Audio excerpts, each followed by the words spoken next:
एक बार की बात है, एक राजा था जिसका नाम था अवंतिका। ये शान और खुशियों से भरा हुआ राजा था। अवंतिका के लोग बहुत नेक और मेहनती थे। वो राजा विक्रमादित्य के राज में नमन से रहते थे। राजा विक्रमादित्य अपनी बुद्धि और न्याय के लिए जाने जाते थे। वो हमेशा अपने प्रजा को पहले रखते थे। राजा ने बहुत ही प्यार से राज किया और उनका दिल अपने प्रजा के लिए प्यार से भरा हुआ था। उनके राज में अवंतिका बहुत समृद्ध हुआ। ये राजा आशा और शांति का प्रतीक था। ये राजा के प्यार और समर्पण का सबूत था। अवंतिका में हर कोई इसे अपना घर कहकर गर्व महसूस करता था। राजा विक्रमादित्य और उनकी रानी का एक बेटा था जिसका नाम था सूरज। राजकुमार सूरज एक बहुत ही बहादुर और बलवान युवा था। वो तलवारबाजी और तीरंदाजी में निपुण था। राजकुमार अपने राजा से बहुत प्यार करता था। सूरज अपने आप को अपने पिता के तख्त के योग्य सिद्ध करना चाहता था। वो उनकी तरह एक बुद्धिमान और न्यायप्रिय राजा बनना चाहता था। लेकिन सूरज में एक कमी थी। वो बहुत बेताब था। राजकुमार बिना सोचे समझे जल्दीबाजी में काम करता था। वो चाहता था कि सब कुछ जल्दी से हो। इस बेताबी की वजह से कभी कभी वो जल्दी में फैसले ले लेता था। एक दिन अवंतिका पर एक काले सया ने अपना पहुंच बना लिया। कलायम नाम का एक शैतान राजा में आ गया। कलायम बहुत ही खूनी और शैतान था। उसका दिल अंधेरे से भरा हुआ था। उसने अवंतिका और उसके लोगों को तबाह करने की धमकी दी। कलायम के पास बहुत ताकत और जादू था। उसने राजा पर जादू कर दिया जिसे पूरा राजा अंधेरे में डूब गया। सूरज बदलों के पीछे छिप गया और लोगों के दिलों में डर बैठ गया। शैतान ने हर रोज सोने और हीरों की बाली मांगी। उसने धमकी दी कि अगर उसकी बात नहीं मानी गई तो वो अपना क्रोध बरसा देगा। अवंतिका के लोग डर के मारे कांप रहे थे। उन्होंने अपने राजा से मदद की गुहार लगाई। राजकुमार सूरज को जब कलायम की बर्बादिता के बारे में पता चला तो वो गुस्से से आग बहाक उठा। वो उस शैतान को तुरंत मरना चाहता था। सूरज अपने राजा को उस बुरी शक्ति से मुक्त करना चाहता था। उसका दिल इंसाफ की आग में जल रहा था। अपने पिता की सलाह को अनहोनी देकर सूरज ने कलायम का सामना अकेला करने का फैसला किया। वो अपनी तलवार निकालकर शैतान के ठिकाने की तरफ चल पड़ा। राजकुमार का दिल हिम्मत और बेताबी से धड़क रहा था। लेकिन सूरज की जल्दीबाजी उस पर भारी पड़ी। कलायम ने अपनी चालाकी और काले जादू से राजकुमार को आसानी से हरा दिया। सूरज हार कर और निराश होकर महल लौट आया। 5वां भाग, आज की हिम्मत। राजकुमार की हार के बाद अवंतिका के लोगों की आशा टूट गई। उन्हें कलायम के क्रोध का डर था। जब सब कुछ खत्म होने वाला था तब अर्जुन नाम का एक आज आगे आया। अर्जुन अपनी हिम्मत और सब्र के लिए जाना जाता था। वो बहुत शांत और तेज दिमाग वाला था। अर्जुन ने सालों से अपनी भेड़ चराई थी। मुश्किल का सामना सब्र और बुद्धि से किया था। उसका मानना था कि हर समस्या का हल होता है। अर्जुन ने कलायम का सामना करने का फैसला किया। वो जानता था कि सिर्फ ताकत से शैतान को नहीं हराया जा सकता। यूज कोई चालाकी से भरी योजना बनाने की जरूरत थी। अर्जुन ने अपनी बुद्धि से कलायम को मात देने की ठान ली। छठा भाग, दिमाग की जीत। अर्जुन कलायम के पास हथियार लेकर नहीं बल्कि एक प्रस्ताव लेकर गया। उसने शैतान को बुद्धि की परीक्षा के लिए चुनौती दी।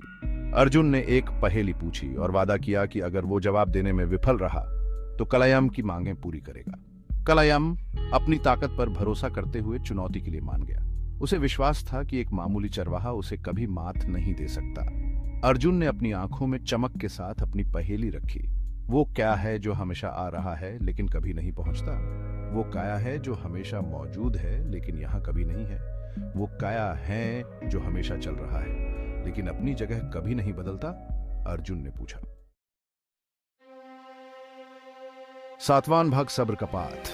कलायम हक्का बक्का रह गया। उसने कभी ऐसी चुनौती का सामना नहीं किया था। शैतान निराशा में दहाड़ उठा।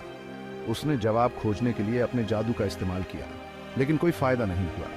कलायम अपने ही अहंकार में फंस गया था। अर्जुन ने शांति से समझाया कि उसकी पहेली का जवाब कल था। यूएस ने बताया कि काल कैसे हमेशा आ रहा होता है लेकिन कभी आता नहीं।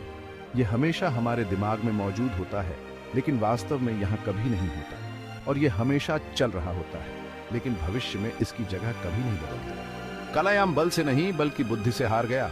उसे अपना वादा निभाना पड़ा और अवंतिका से श्राप हटाना पड़ा। शैतान गायब हो गया और एक बार फिर से राज्य में शांति छा गई। 8वां भाग, समझ का उजाला।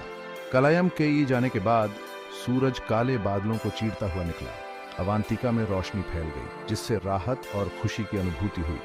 लोग खुशी मनाने लगे। उनके दिल उस चरवाहे के लिए कृतज्ञता से भर गए जिसने उन्हें बचाया था। राजकुमार सूरज विस्मय से देख रहा था।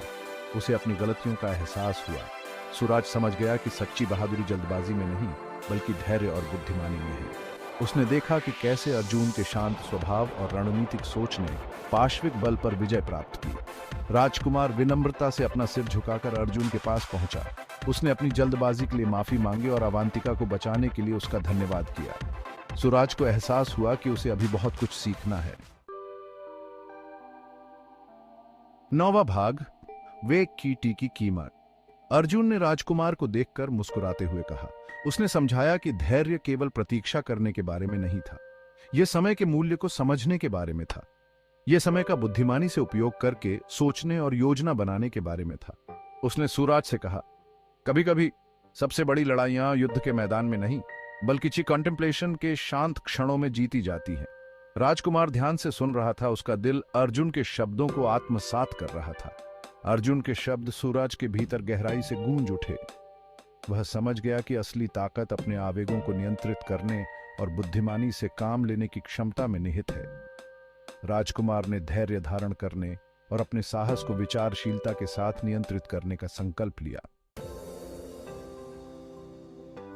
10वां भाग, राजा का आभार। अवंतिका के लोगों ने अर्जुन को नायक के रूप में सम्मानित किया। उन्होंने उसे उपहारों से नहलाया और उसके साहस और बुद्धिमानी की प्रशंसा की। राजा विक्रमादित्य ने गर्व से अर्जुन को शाही सलाहकार नियुक्त किया। राजा ने अर्जुन में एक सच्चे नेता के गुण देखे, धैर्य, साहस और बुद्धिमानी। वह जानता था कि अर्जुन का मार्गदर्शन राज्य के लिए अमूल्य होगा। अवंतिका ने शांति और समृद्धि के एक नए युग में प्रवेश किया। लोगों ने धैर्य और बुद्धिमानी का महत्व सीखा। उन्होंने सीखा कि सच्ची ताकत न केवल शारीरिक कौशल में है, बल्कि कार्य करने से पहले सोचने की क्षमता में भी है। 11वां भाग, सूरज की अनंत यात्रा। उस दिन के बाद से सूरज अर्जुन से सीखे गए सबक को कभी नहीं भूला। उसने धैर्य और बुद्धिमानी से शासन किया, हमेशा अपने लोगों की जरूरतों को पहले रखा। अधीर राजकुमार सूरज की कहानी पीढ़ी दर पीढ़ी चली आ रही एक कहानी बन गई। ये एक निरंतर अनुस्मारक के रूप में कार्य करता था कि सच्ची बहादुरी प्रतीक्षा करने, सोचने और बुद्धिमानी से कार्य करने की क्षमता में निहित है। यह सूरज की स्थायी यात्रा को दर्शाता है, जो हर दिन धैर्य के साथ उगता है, अपनी बुद्धिमानी से दुनिया को रोशन करता है। सूरज की यात्रा ने अवांतिका के लोगों को सिखाया कि सबसे कठिन समय में भी धैर्य और बुद्धिमानी हमेशा एक उज्जवल भविष्य की राह रोशन करेंगे। और इसलिए अवांतिका समृद्ध होती रही। धैर्य की शक्ति, बुद्धिमानी की ताकत और आशा की स्थायी भावना का एक चमकता हुआ